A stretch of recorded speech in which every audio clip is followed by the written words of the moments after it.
El financiamiento universitario. El financiamiento universitario es básicamente público. ¿Sí? En las universidades estatales, en el segmento de universidades privadas, el financiamiento es de los beneficiarios y aparece el Estado aportando recursos en becas a los estudiantes. Es un financiamiento por el lado de la demanda. ¿Sí? ¿Quiénes no ponen como eje central el financiamiento público? El sudeste asiático. China, cada vez más, es menos al financiamiento público, o el financiamiento público está muy vinculado al tema del ingreso y las universidades que seleccionan. Modelo chileno. Exactamente el modelo chileno. Es una cosa sorprendente para mí. ¿Sí? O sea, los alumnos hacen la prueba, el Cauco, ¿cómo es el Cauco? El nombre lo tengo por acá. Hacen el ingreso, eligen la institución y con base en la institución que eligen va el presupuesto de esas instituciones. El criterio es que los estudiantes que eligen, ellos mismos consideran que son las mejores instituciones. Los que tienen mayor puntaje eligen la mejor institución, a esa va el presupuesto. En los países subdesarrollados, la educación superior no universitaria técnica es básicamente privada. Es básicamente privada. Lo que predominan son los técnicos, las instituciones, los terciarios técnicos privados, lo que hay que pagar. ¿Sí? No estoy hablando del Instituto de Formación Docente. La preocupación sobre el financiamiento es que cada vez el costo de la educación superior es crecientemente alta. Incluso en las fases iniciales del desarrollo de las nuevas tecnologías de la información y comunicación, que uno podría decir que deberían achicar el gasto, pero no es tan así. No es tan así. A mi juicio, tendencialmente va a reducir el gasto las nuevas tecnologías de la información y comunicación por alumno respecto al viejo sistema presencial.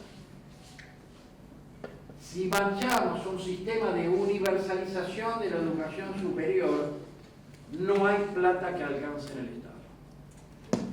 Y esto es educación superior e universitaria. Entonces la pregunta es cómo se allegan recursos que no son recursos públicos. Es decir, cómo las universidades, esto viene a ser lo que planteé ayer sobre el capitalismo académico. Es decir, el desarrollo de servicios científico-tecnológicos, de vinculación con el medio, de la contratación de investigación contratada, etcétera, etcétera, etcétera. Hacemos ingeniería en telecomunicaciones, tenemos una cámara anecoica, con esa cámara anecoica, con el equipamiento que está, podemos prestar servicios para ver la radiación de los celulares, que es un servicio técnico que se hace en el exterior.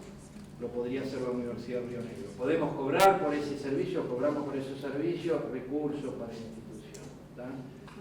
Todo eso está en el mundo, es el tema. Esta relación con el mercado lleva a un debate muy profundo respecto de la independencia, de la libertad de pensamiento, etc. Ha llegado a tales niveles el capitalismo académico que la universidad, la frontera entre ciencia y tecnología cada vez es más estrecha, es decir, antes era distante. Entonces hoy las universidades desarrollan conocimientos que pueden ser sujetos de patentes de invención, mientras que antes, previo a la revolución científico-tecnológica que estamos transitando, el desarrollo de nuevos productos y procesos se hacía únicamente en el sector, o básicamente en el sector empresarial. Tomemos el sector de medicamentos. Para desarrollar una nueva molécula con propiedades terapéuticas, 300 millones de dólares. ¿Quiénes hacen eso? Las grandes empresas transnacionales del mundo. Con el desarrollo de la biotecnología se achican los montos y eso se puede hacer incluso en recintos universitarios. Si se hace en recintos universitarios, eso puede dar lugar a una patente. Para hacer esa investigación, entonces, las empresas contratan investigación contratada, pero si es investigación contratada tienen que resolver el régimen de propiedad industrial de los resultados. ¿Es compartido o no compartido? ¿Se licencia? Etcétera, etcétera. ¿Se entiende? Tesis de doctorado.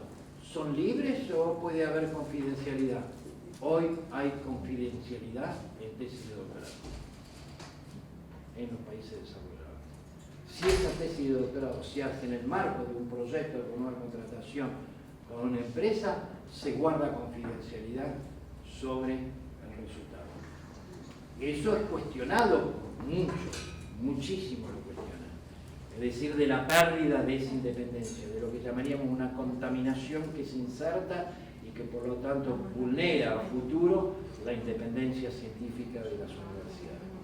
¿Está? Pero eso existe. El aporte de los beneficiarios directos, el tema de la gratuidad. ¿Sí? Entonces, en general el mundo va hacia lo que fue la 13031 del año 47. O sea, es gratuita para los que no pueden y no es gratuita para los que sí pueden. ¿Cómo se cubre? Parcialmente, no al 100% de los costos, y lo vamos a ver. Ahora lo vamos a ver. Pero les puedo adelantar. Por ejemplo, en Australia han hecho que se costea la educación universitaria pública y se le otorga un crédito. O sea, todo es escritural. Si nadie tiene que ir a pagar. Ese crédito se paga cuando la persona se recibe y cuando ejerce la profesión. Y lo paga en el marco del impuesto a las ganancias. Si le va bien en la vida y aporta recursos del impuesto a la ganancia, el crédito se paga. Si no le va mal, el crédito queda condonado, o sea, se suprime. Pero hay pago.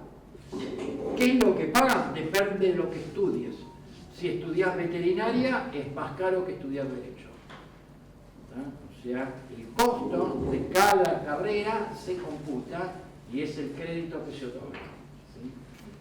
Uruguay tiene gratuidad, pero Uruguay tiene una ley de un fondo universitario que aportan los egresados, exclusivamente para becas,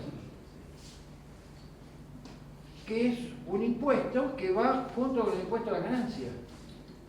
Y es lo que le permite al Uruguay becar a estudiantes que con la educación gratuita le permite dar beca. ¿Sí? Es un fondo universitario que viene de un impuesto que pagan los egresados. ¿Sí? O sea que los beneficiarios de la educación superior contribuyen. ¿Sí? En este caso es distinto a contribuir al financiamiento institucional. Contribuyen a las becas de los estudiantes. Otro tema es mayor eficiencia del financiamiento público. Esto lo vamos a charlar ahora. Otro es el financiamiento desde los subsidios institucionales al financiamiento por el lado de la demanda. Vendría a ser el modelo americano de las becas con acreditación. Distribución del aporte público institucional con base en modelo de asignación de recursos.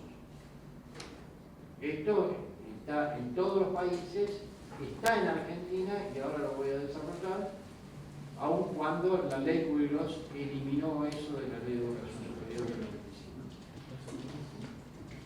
Y lo otro es la definición de fondos especiales, los contratos programa o target oriented, que orientado a metas.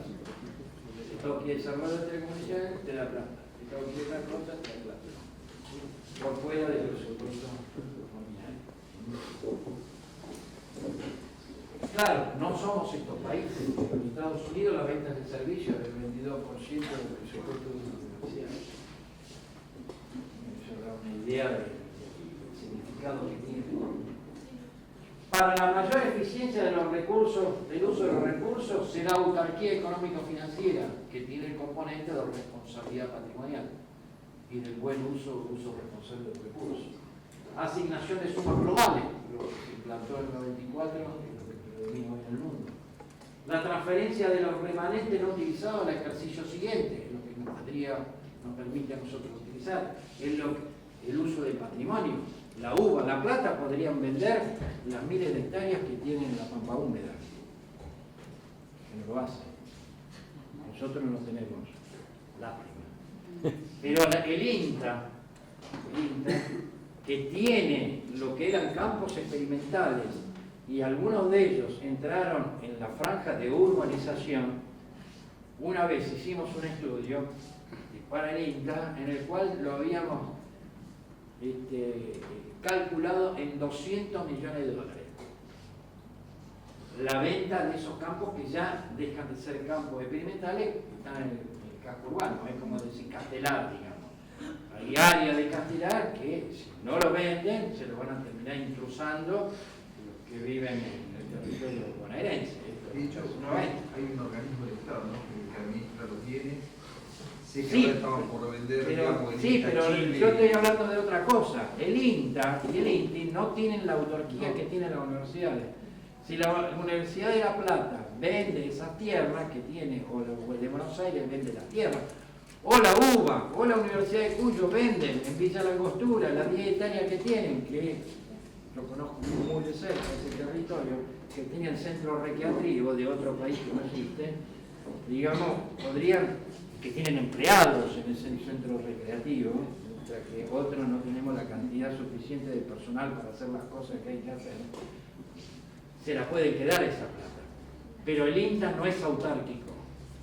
Entonces no se puede quedar con el producido de eso y hacer un endowment. ¿Qué es un endowment? Lo que hace Oxford, lo que hace Cambridge, que su capital lo trabaja en el sistema financiero y vive con los intereses que le da ese capital. Es decir, como si el INTA en su momento hubiera tenido 200 millones de dólares y lo coloca y lo hace trabajar a los 200 millones y le da una tasa de retorno de 200 millones de dólares para hacer las funciones esenciales. Si el INTA lo vende, no se queda con un mango de eso, se va al Tesoro de la Nación, que es el fondo negro, que se va al pago de los acreedores externos o a la compra de dólares de los que fugan. Digamos, eso es la no autarquía.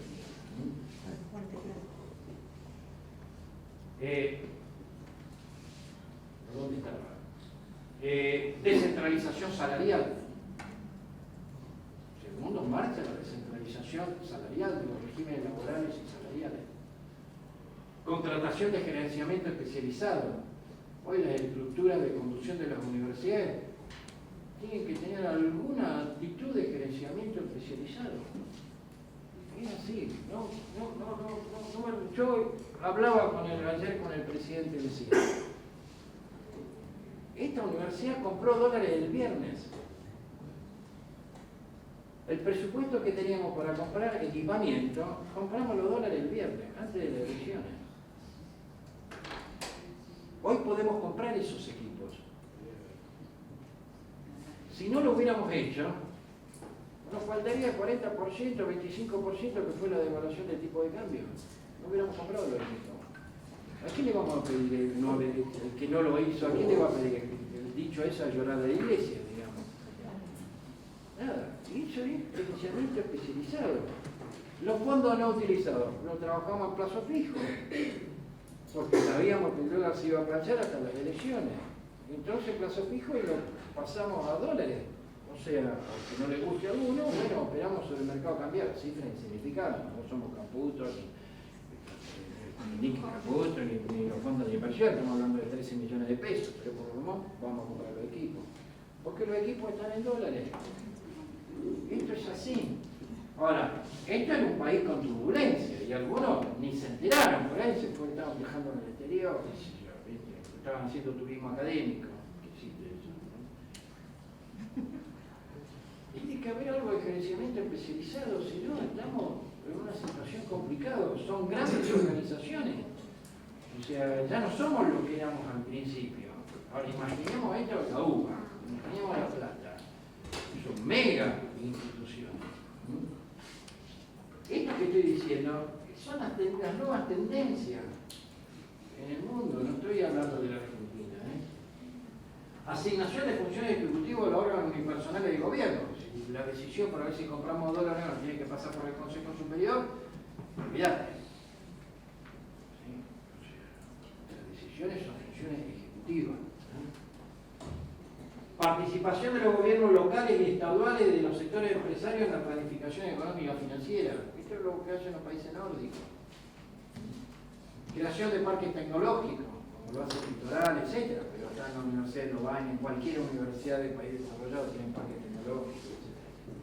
Bien, vamos al tema de modelo de asignación de fondos. Dije, la plata para el sistema es tanto. Ahora, ¿cómo se reparte entre cada una de las instituciones? Porque es un financiamiento institucional. Argentina es el presupuesto negociado. Y el presupuesto negociado no es otra cosa que el presupuesto histórico. El presupuesto histórico, algunos les fue bien en el pasado y otros les fue mal. Y ese es el punto de la base de partida. Aumentan ahora, supóngase que aumentan el presupuesto y ¿qué van a decir? Aumenta el 20% del presupuesto. El 20% es proporcional y se aplica sobre una base. Si esa base en algunos están bien y otros están en la lona, ¿Y esa base? después, ¿cuál es el presupuesto negociado? En el Congreso, el de las relaciones políticas. Si los vectores son... Esto estoy hablando del mundo. Hago los ejemplos para Argentina. Presupuesto negociado. Solicitás. O sea, yo no puedo tener ninguna duda de que esta Universidad Nacional de Río Negro ha tenido un plus, un delta del presupuesto ordinario que se llama la planilla B, porque el senador Pichetto acompañaba esa propuesta y era jefe de bloque en todos los años que fue. Así es. Y la Universidad de San Martín, porque Graciela Camaño era diputada nacional de San Martín y estaba en un bloque que en la Cámara de Diputados, cuando se resolvía el presupuesto, que era el bloque de Massa, eran los que daban la última palabra. Entonces salías y el bloque de Massa acompañaba. El Frente para la Victoria, opositor, listo, entonces el oficialismo llegaba al bloque de Massa para que la acompañe. El bloque de Massa decía 150 millones de pesos más para la Universidad Nacional de San Martín, venga, pum, va a la planilla B. Eso es presupuesto negociado. Brasil es negociado, la India, Italia es negociado. Vieron que somos muy parecidos a los italianos. Cuando uno va a Italia encuentra que hay muchos apellidos como nosotros. Otros son modelos objetivos. El mundo va a modelos objetivos. Los modelos de distribución y asignación de recursos son por insumos, por productos o un mix de eso. Esto yo dudo que sea de calidad, pero ya comenté, olvidémonos de esta columna. Lo importante es estas dos columnas.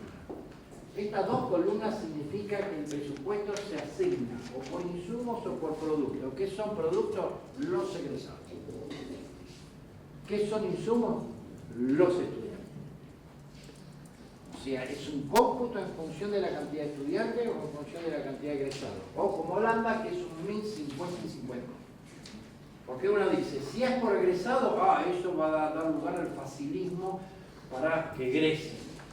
Y que entonces conspira contra la calidad. Entonces la respuesta, no, mirá, está en la agencia de evaluación de la calidad, así que el facilismo no es.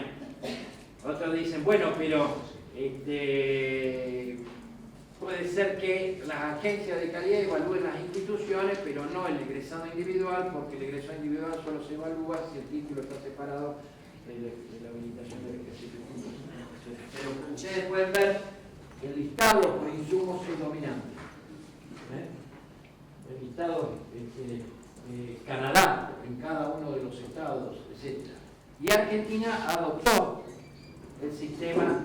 Eso favorece la concentración, digamos, porque si es por insumo... No hay correcciones, hay correcciones que tienen que ver con... Las universidades más grandes... No. Poblados serían las más beneficiadas. Y capaz que... Sí, a ver, no es lo mismo el presupuesto que va a tener la Universidad de Río Negro que va a tener la UBA.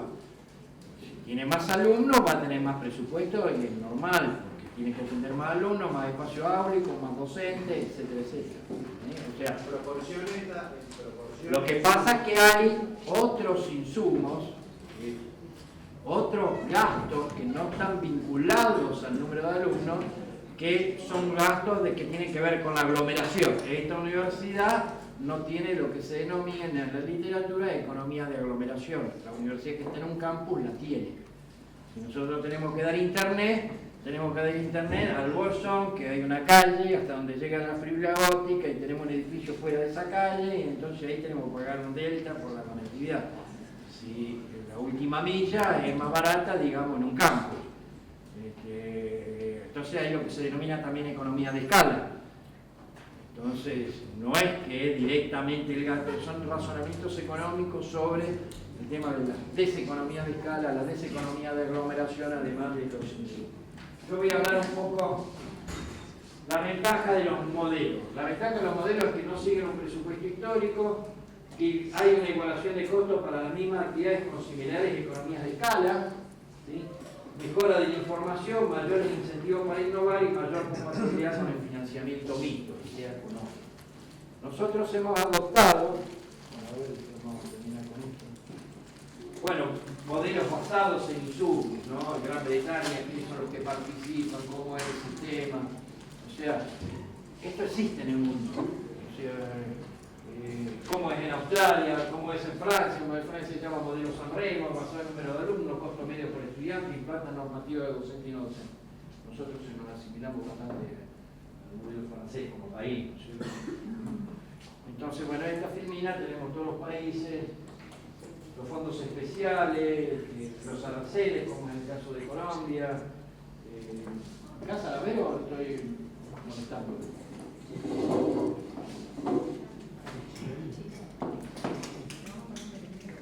Lo traje a comer.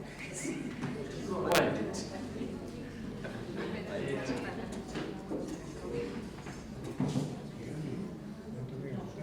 Por suerte la megaluna no se cayó.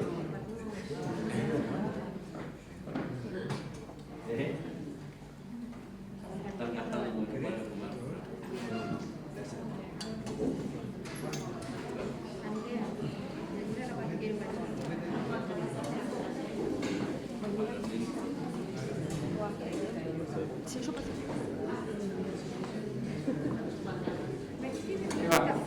Bueno. Sí, si usted quiere que le mande las presentaciones, en este fin de semana largo se los mando. Si me manda el número de... A la plataforma.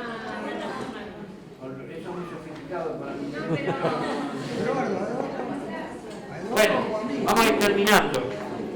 Los que quieren media luna pueden llevarse, también se estila eso de uno va a ir acercando café. Bueno, vamos a la y cerramos. Hasta el 92, asignación condicionada por partidas específicas para gasto en personal, servicio no personal, etc. Lo que le dije, el presupuesto ordenado en casillero, no te puede salir, los autos.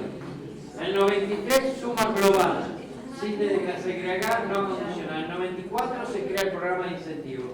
También en el 94 se crea el fomento.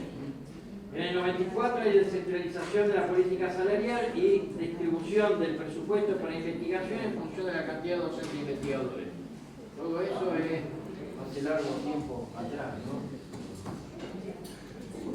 Hasta con la ley de educación superior, la autonomía, un modelo con variable de información objetiva, los acuerdos programas, los remanentes del ejercicio, la responsabilidad patrimonial, todo esto lo hemos hablado.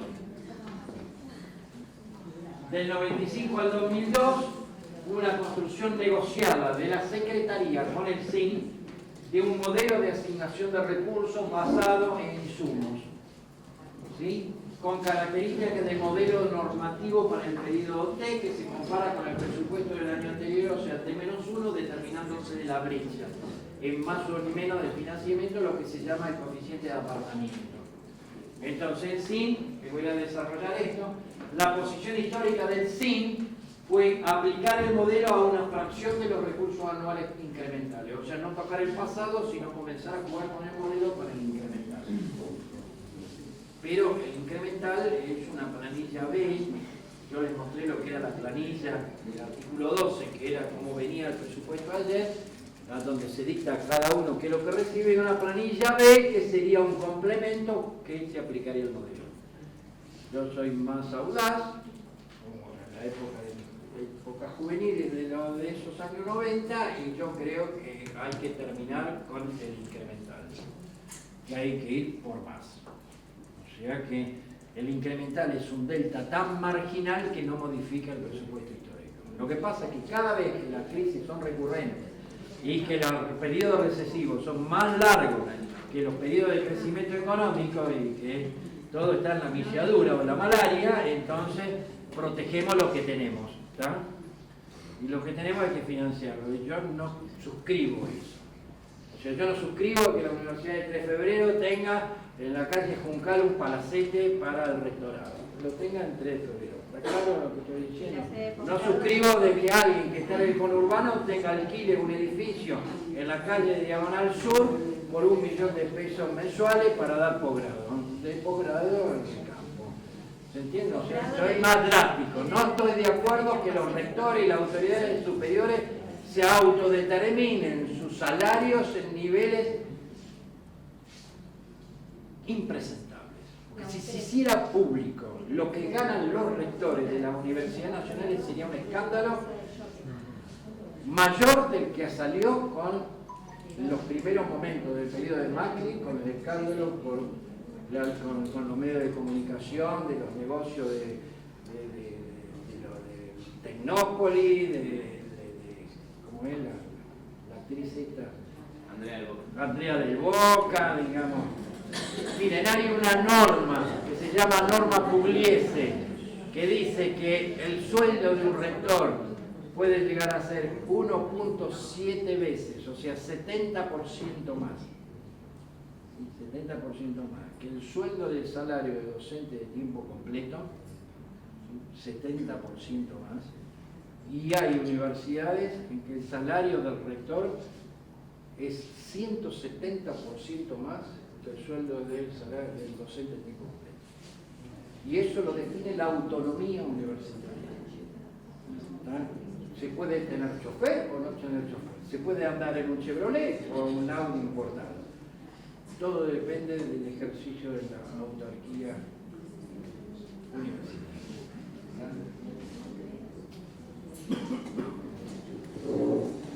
Bien.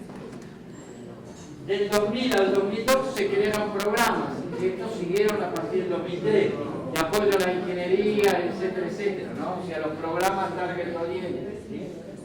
Y se desarrolló el modelo del CIN. Y vamos terminando.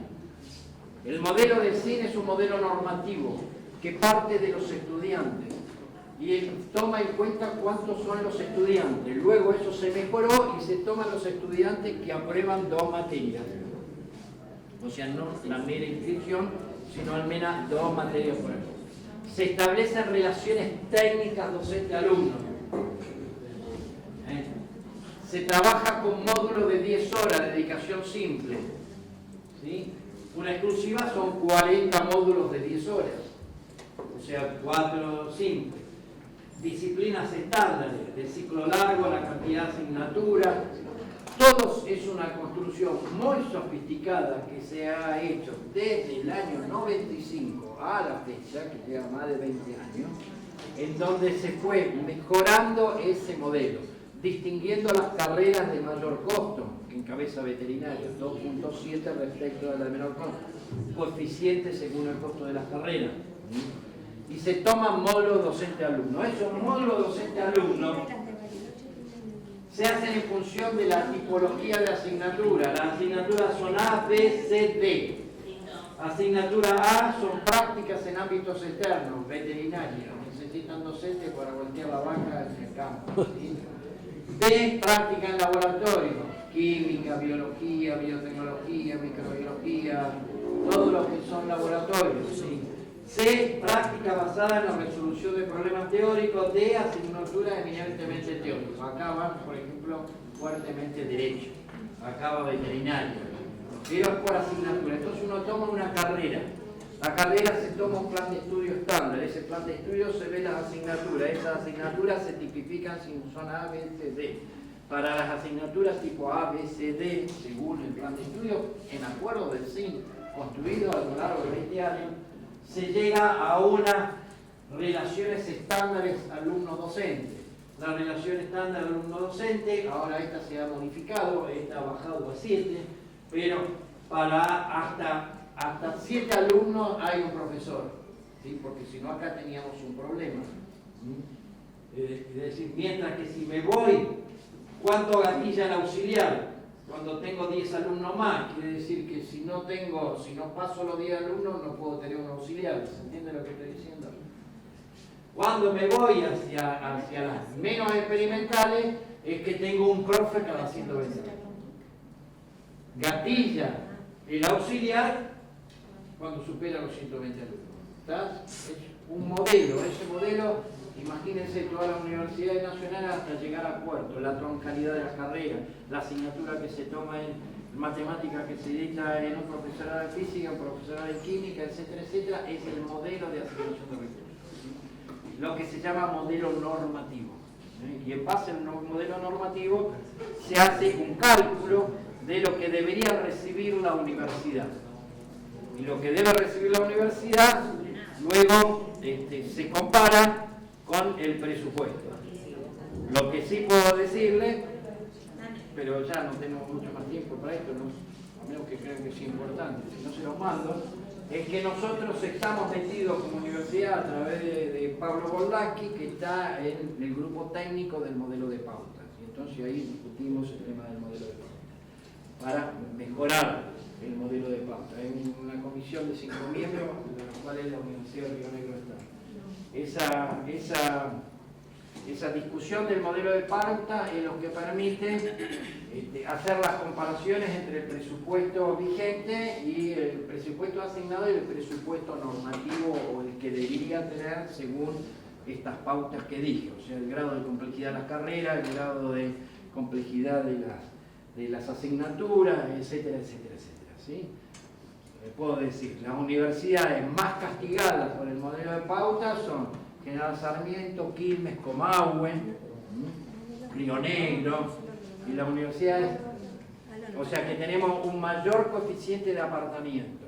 Es decir, que si hubiera recursos adicionales deberían priorizar a este grupo de universidades. Nosotros estamos entre las 10 de las 56, entre las 10 más perjudicadas, o sea, con un nivel de apartamiento mayor entre el presupuesto asignado y el presupuesto normativo. Pese a Pichetto, el Delta y todo lo que hemos conseguido en estos años. ¿Está? ¿Sí? Pero el coeficiente de apartamento del Comahue es superior al nuestro. El coeficiente de apartamento de Quilmes es el que ocupa el primer lugar. Pero hay un problema que todavía no lo hemos podido votar en el CID, que llevamos 2 años peticionando, es que se elimine del cálculo del modelo de pauta los alumnos virtuales. Porque los alumnos virtuales no puedo hacer este ejercicio de grado de experimentalidad de las carreras. Pues yo puedo tener alumnos virtuales con una relación técnica docente diferente. Y por lo tanto, la Universidad de Quilmes no solamente está beneficiada porque le cobran a los alumnos virtuales, sino que además está beneficiada por el modelo, en términos teóricos, en términos modelísticos. Pero votar eso significa que Quilmes no lo quiere votar, ¿se entiende? Porque nadie se hace el araquiri, nadie se suicida, entonces no lo quieren votar. ¿Está? ¿Entienden lo que estoy diciendo? Sí. En la memoria 2018 hay un apartado de Pablo Boldaski que explica cómo vamos en relación al presupuesto de la asignación de pautas. Y lo que indica de que vamos bastante bien, pero sin embargo tenemos que mejorar la tasa de aprobación de los estudiantes regulares para poder mejorar. Por ejemplo, el modelo de pautas toma en cuenta los cursos de ingreso, sean selectivos o no selectivos, pero siempre y cuando tengan 120 horas. Y además de las 120 horas que tenga evaluación diagnóstica, una evaluación que puede ser diagnóstico para la selección. Nosotros vamos a aplicar las 120 horas a partir del ciclo académico 2020. O sea que hay un financiamiento particular para el ingreso. Hay un financiamiento que contempla el modelo. En los 90, en la gestión mía, sí hubo financiamiento para los ingresos. ¿Sí? Yo lo que me preguntaba... Pero el modelo no es que te lo dan, la universidad recibe una suma global. Pero en el modelo incluye, además de las relaciones técnicas docente-alumno, un módulo de ingreso. No, lo que me preguntaba dos cosas, de temas diferentes. Si no sería bueno establecer un sistema que publicite esto que vos decías, las remuneraciones de las personas que trabajan en la universidad, que en algunos momentos algunas universidades lo han hecho, sobre todo para marcar, ¿no?, la racionalidad frente a otros criterios que son racionales, como mencionaste, ¿no? Por el otro lado, en cuanto a la retención y el recursado, esto que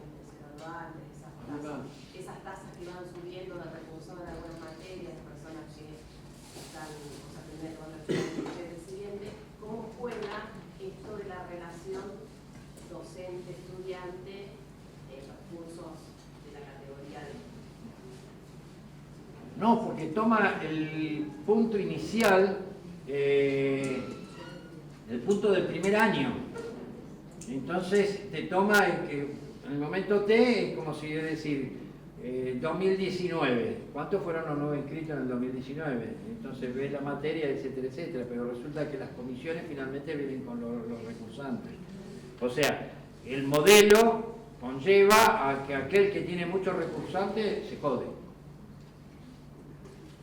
Y el que tiene ingreso El que como tiene- la UBA, El que tiene, no, porque la UBA, el ciclo básico común, no es un ingreso. No está especificado de la UBA como curso de ingreso. claro, si no, es un ingreso puro. Bueno, Es un ingreso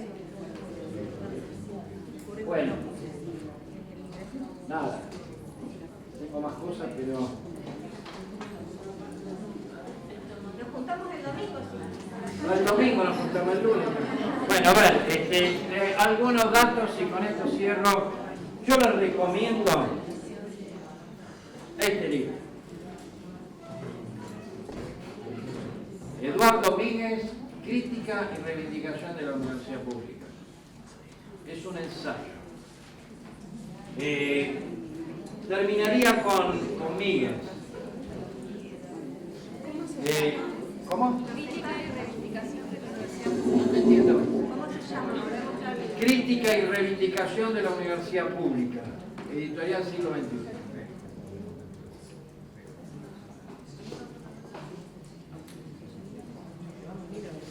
Yo les digo porque es un libro provocativo. Muy provocativo. Tiene menos anestesia que yo, así que imagínense. Pero les voy a tirar algunos flash del libro. Su tesis central: la Universidad Argentina es una universidad para el subdesarrollo. O sea, empezamos light.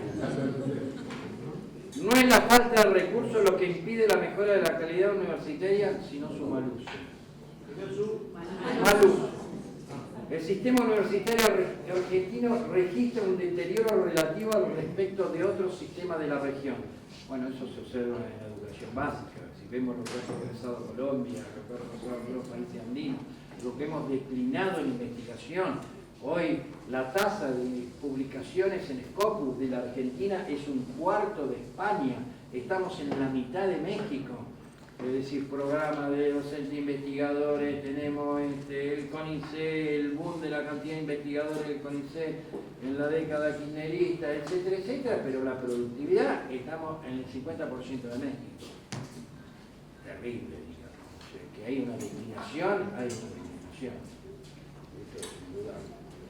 No se puede mejorar la educación media si no cuenta con buenos profesores.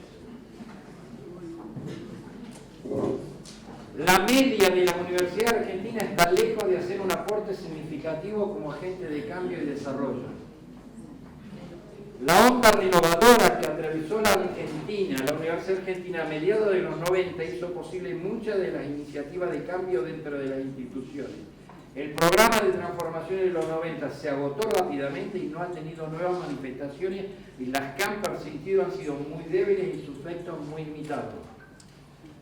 ¿Cómo lograr que la mayoría de los integrantes de las plantas docentes tengan estudios de posgrado, una alta dedicación a la docencia y buena producción científica en investigación y al mismo tiempo disminuir la deserción y la duración media real de las carreras?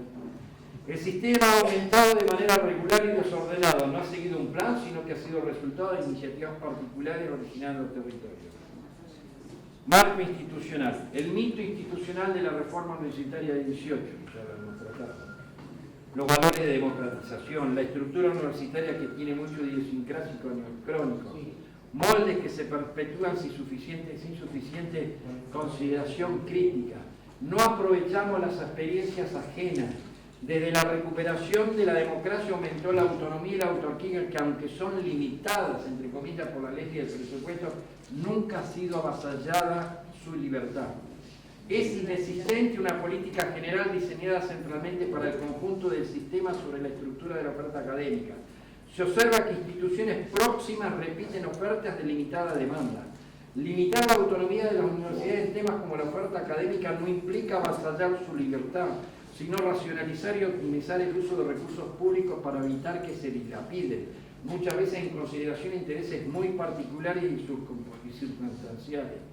La autonomía conlleva utilizar recursos disponibles de manera arbitraria, acuerdos obligatorios que encaucen las políticas de cada universidad serían resistidos porque implicarían un límite al manejo discrecional de los recursos, decisiones institucionales, sobredimensionamiento de áreas docentes en detrimento de otras, por razones de amiguismo o clientelismo, cuando no de ambiciones políticas en cuanto al desarrollo de actividades, por ejemplo, extensión, sobre las labores sustantivas de la universidad y su calidad académica, una crítica, considera que hay una sobrerepresentación estudiantil en los órganos colegiados de gobierno a partir de la recuperación de la democracia. Él fue vicerrector de la democracia en la Universidad del Centro, investigador con Liceo.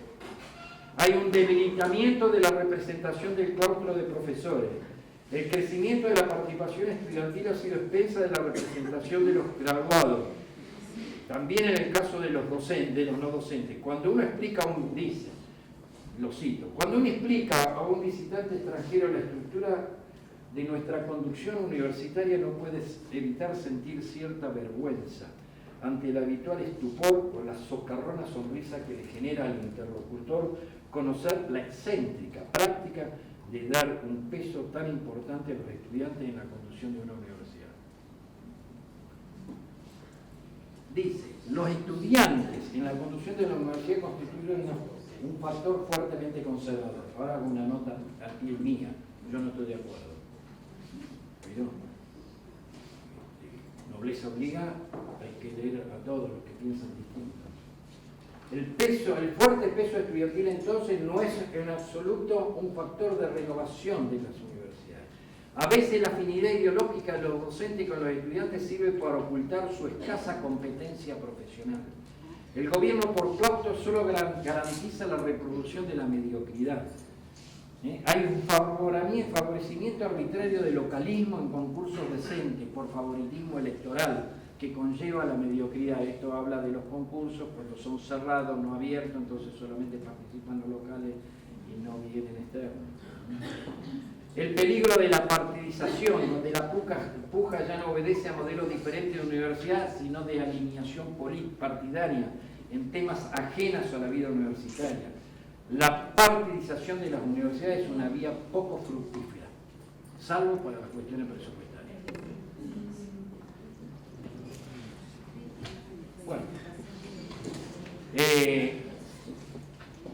yo lo recomiendo que lo lean. Uno puede discrepar con el 100%, la mitad, pero es disruptivo. Y me gustan los escritos disruptivos, aunque sea para... Bueno, cerramos con la siguiente. No, todavía no se enfrían la media luna. Yo dije 11:30. Bueno, algunas consideraciones y terminamos, ¿no?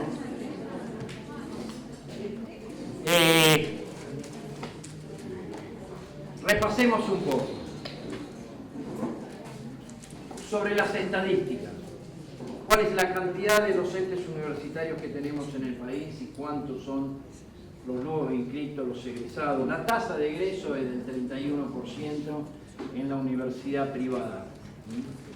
En la universidad, representan el 31% de los egresados, pero el 23% de los estudiantes. Quiere decir que la tasa de egreso en la privada es mayor que en las estatales, ¿se entiende? O sea, egresan más en términos en proporción a la cantidad de estudiantes.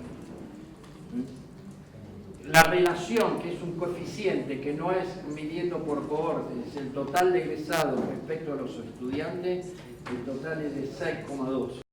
O sea, si yo hago cociente y digo cuántos son los egresados y cuántos son los alumnos, es el 6,2 en términos de promedio, para las estatales 5,4, 9,3 para la privada. Otro indicador que es un proxy de mejor desempeño de las estatales, de las privadas. En posgrados, el 77% de los estudiantes de posgrado cursan en universidades estatales. El 36% de los nuevos inscritos tienen menos de 19 años. Género. Las estudiantes mujeres representan el 57% del total de nuevos inscritos y en egresados representan el 61.4%, quiere decir que tienen una tasa de egreso superior a los varones. Solamente el 29% egresa en el tiempo teórico, quiere decir que la mayoría egresa en una duración efectiva de los estudios superior a la duración teórica. Esto en otros países no ocurre, salvo Italia. Ya hablé de la tasa bruta de escolarización, la cantidad de instituciones, hablé de los datos de la tasa bruta, etcétera, etcétera, ya les dije. Sobre un comentario sobre las estadísticas. Los datos que he mencionado son del sistema de información universitaria y están mal. Cuando uno compara los datos del sistema de información universitario que provienen de las universidades y lo compara con el Censo Nacional de Población y Vivienda, la diferencia es no menos del 20% en el segmento de universidades estatales. Esto quiere decir que cuando se hace la encuesta censal y le pregunta, ¿usted estudia? No, no estudia. Pues ¿va a la universidad? No, no va a la universidad, contesta, no lo anoto. Pero si es un estudiante que se anotó en la universidad y dejó de estudiar y la universidad no lo ha dado de baja de su registro, sigue figurando en las estadísticas. Por lo tanto, no tenemos la cantidad de estudiantes que decimos tener, tenemos menos. Sí sabemos que la cantidad de egresados son los que son, por lo tanto la tasa de egreso es mayor a lo que indican las estadísticas. Pero como el número de estudiantes es funcional para la asignación de recursos, el asunto es aumentar y demostrar que tenemos más estudiantes.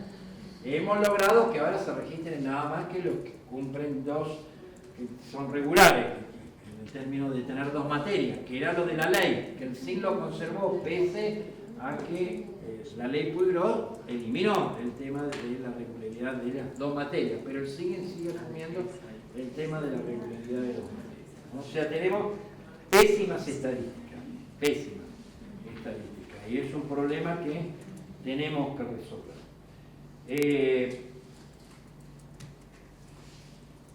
Tenemos dos políticas símbolo en Argentina, que es la gratuidad y el ingreso irrestricto, que constituyen tabúes y que son muy difíciles de debatir. O sea, debatir con rigor, digamos. Es muy complicado el debate de esos temas.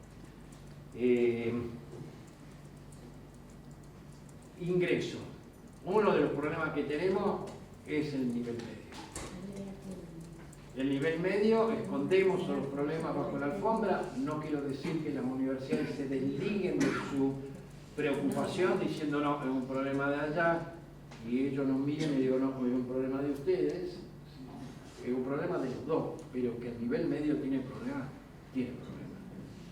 Y esto ha aumentado con la obligatoriedad, o sea, la obligatoriedad y el mayor número conspira con niveles de calidad, fuera de algunas cuestiones menores. Pero yo suscribo en ese punto, sí, el planteo de Eduardo Míguez, que la mejora del nivel medio es con la mejora de los profesores.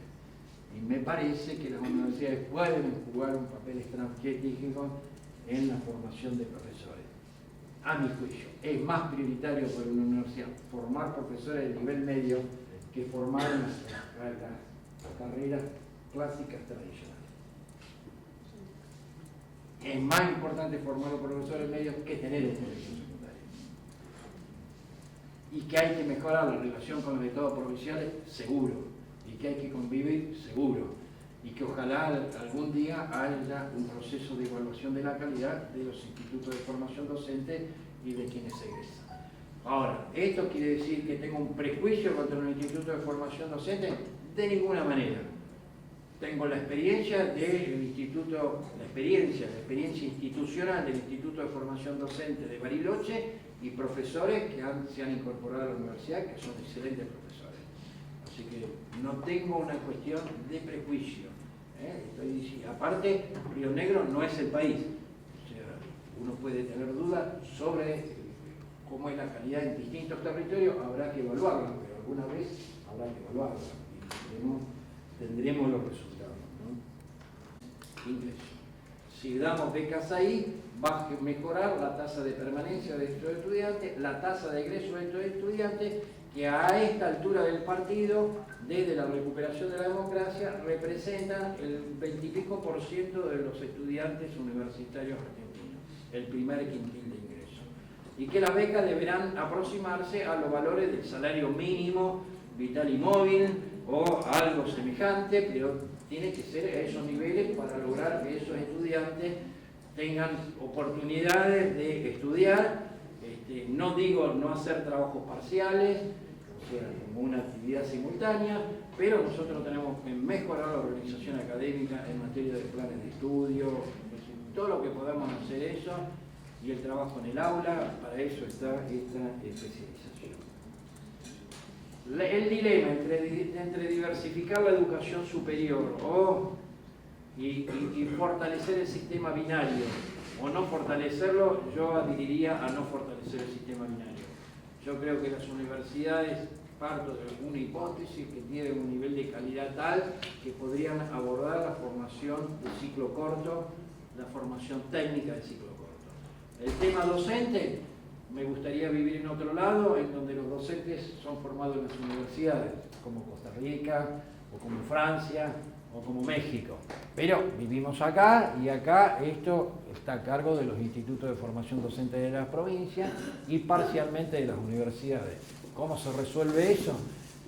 Y yo diría que los gobiernos provinciales no creen universidades provinciales, ya el sistema universitario está nacionalizado y podrían poner mayores esfuerzos en la formación docente, y las universidades abordar la formación técnica de ciclo corto en reemplazo de los institutos terciarios técnicos. Si tenemos ingeniería, podemos hacer técnicos en muchos niveles, y eso no es un demérito, eso es más prioritario que tener un colegio secundario o un colegio primario.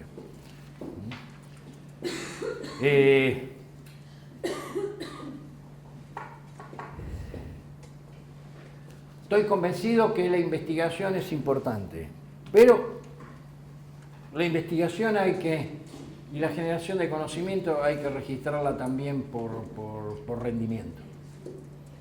Y rendimientos son resultados. Y los resultados no solamente son publicaciones. Si no publicas, perecerás, dicen los investigadores científicos. La investigación que es válida, a mi juicio, la del modo 2 de Gibbon, que resuelve problemas. Pero es un proceso gradual y evolutivo. Esta universidad, en el tramo inicial, ha tenido una política más de apertura y de laissez-faire, es decir, el que quiere estudiar el sexo de los ángeles, que lo estudie. O la baranda del puente de hidrógeno, que para los químicos me van a entender, digamos.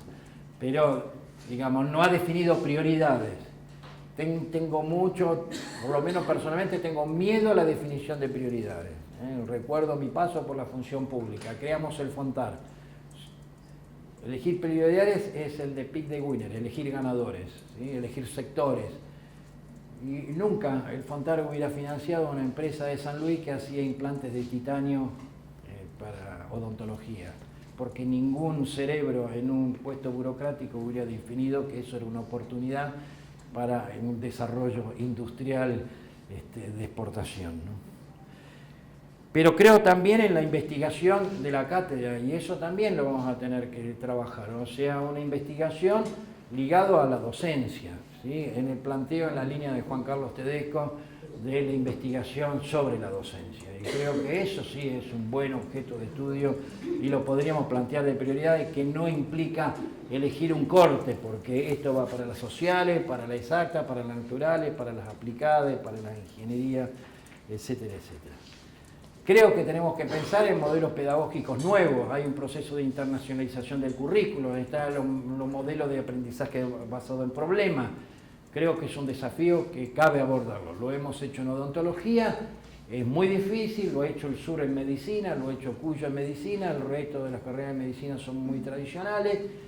Veo dificultades para hacerlo en veterinaria, todos son procesos evolutivos, es decir, no todo se puede hacer al mismo tiempo. Hay capacidades para hacerlo y en otro lado no tenemos la capacidad suficiente para abordar un desafío tan mayúsculo, pero el área que se dedica a docencia, la CEDEV, etcétera, se tiene que preocupar también por conocer cómo es el fenómeno del aprendizaje basado en problemas.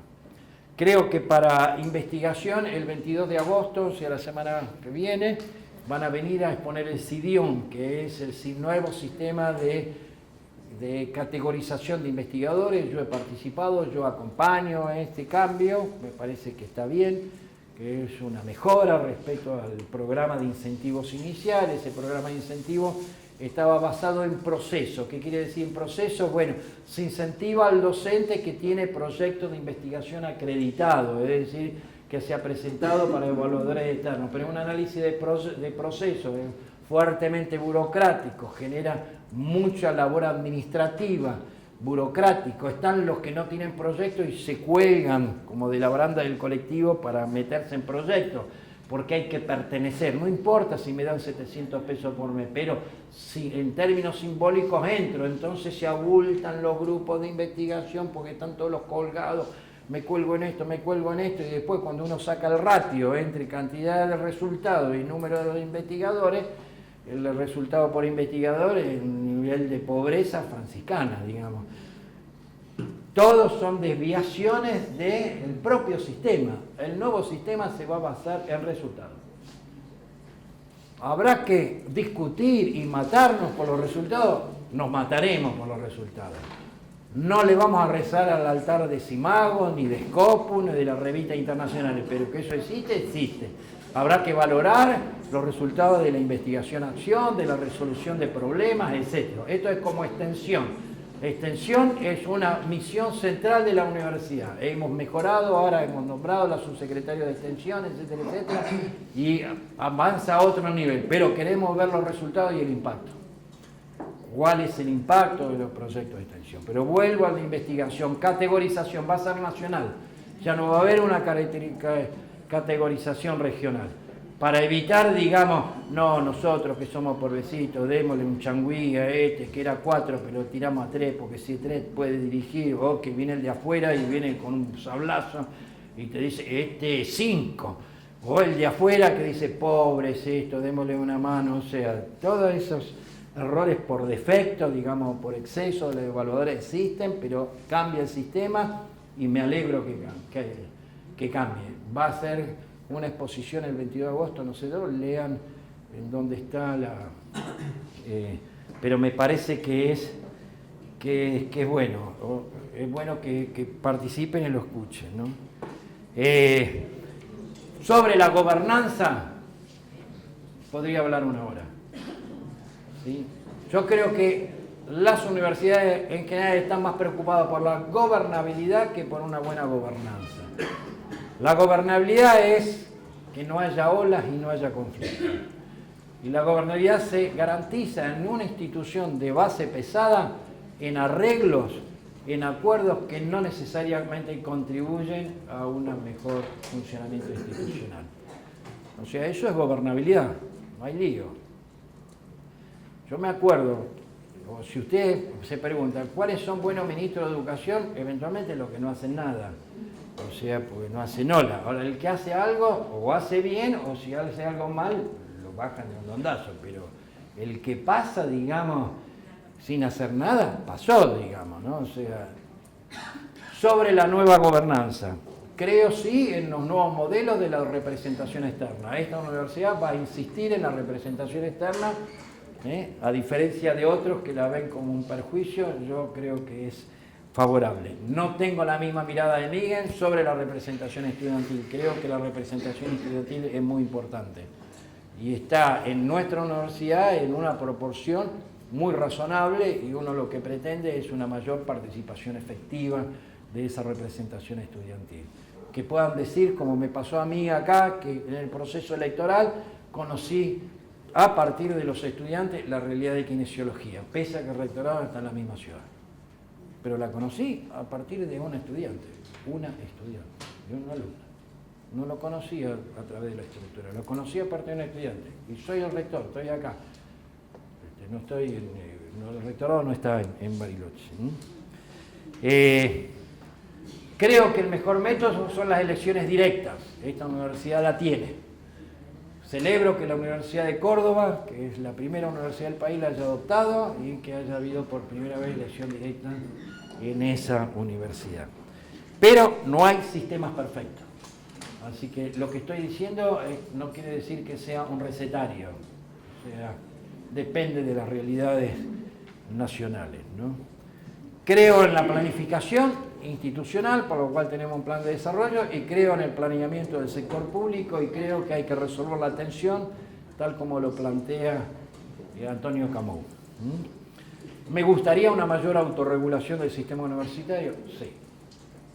Me gustaría que el CIN tenga mayor protagonismo, que tenga menos teatralización y que tenga más, como dirían los radicales, efectividades conducentes.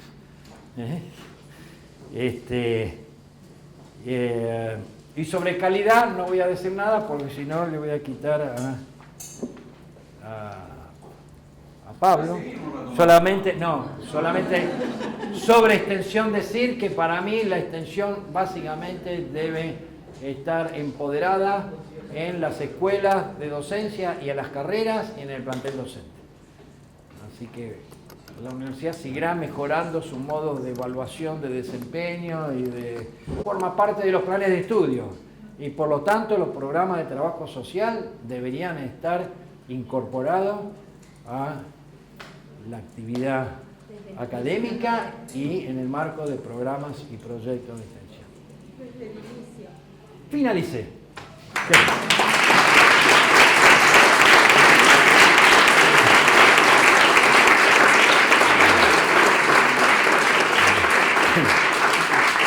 Bueno, me comprometo, voy a arreglar con Figueroa para así me divierto el fin de semana y le mando a la plataforma Power, etc. Sobre el trabajo final hablen con Tobillas. Y con Eduardo Figueroa, ¿no?